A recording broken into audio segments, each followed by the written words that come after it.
In this video, I will seek to explain how the Earth's seasons are caused and dispel common misconceptions around the concept using a model which is obviously not to scale and supporting diagrams. A common misconception is that Earth's seasons result from its varying distance away from the Sun as it travels an elongated elliptical orbit. In reality, the Earth's orbit around the Sun is only slightly elliptical, with the greatest variation in distance being 3% or 5 million kilometers. This may seem like a lot, but it only accounts for a 7% variation in solar radiation hitting the Earth. Thus, it is the scientific consensus that the Earth's distance from the Sun during its orbit is not the cause of the seasons. If the distance between the Earth and the Sun isn't the reason for the seasons, what is?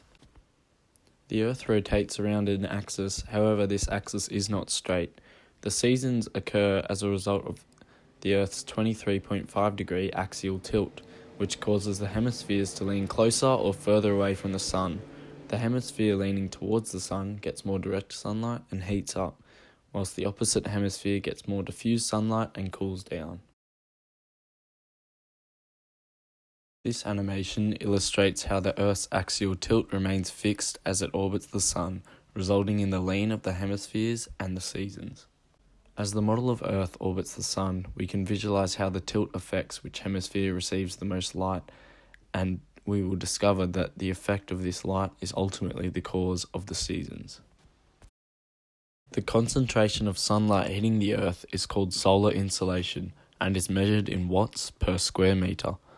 The hemisphere tilted away from the Sun receives the same amount of sunlight, just spread over a greater area, thus reducing the solar heating effect from as high as 1000 watts per square meter to as low as 500 watts per square meter. It is this degree of solar insolation that causes seasonal temperature variation. What are our take-home points? Number 1 is that the Earth's distance away from the Sun doesn't cause the seasons, therefore the misconception holds no scientific accuracy. Number 2 is that the Earth's rotational axis isn't straight, but is in fact tilted at 23.5 degrees. Number 3, it is this tilt that causes a variation in the solar insolation level, as sunlight is spread over different surface areas. And finally, the Earth's surface heats up based on this insolation level, and thus it determines temperature. This results in 4 unique seasons which oppose depending on what hemisphere is tilted towards or away from the Sun and the Earth's position in orbit.